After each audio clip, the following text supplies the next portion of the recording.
This is the last known to exist 1951 HC-Evans pushover, and today we're finishing it. Well, not entirely. I'm still waiting on some magnetic wire to finish the tilt coil, but ultimately that's unnecessary. We're going to be finishing this thing and having it 99% done. 199 to 98% restored pushover.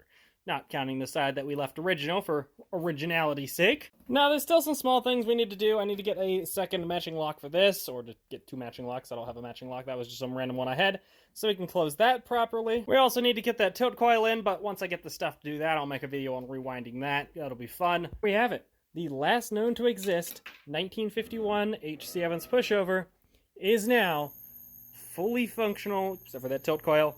This is a super awesome machine. This one was a lot of firsts for me. I had to do a lot of stuff that I have never done before on this project, so there's some stuff I would do different if I was to do it again.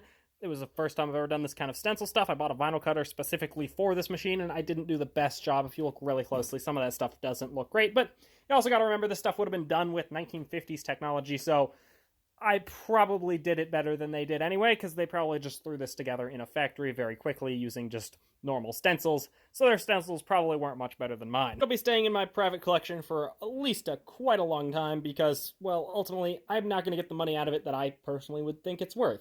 It is the last known to exist one of these. The market for this doesn't exist. There have been none that have sold except for this one that I bought at auction for, like, I don't know, 40 bucks or something. So there is literally zero market for this.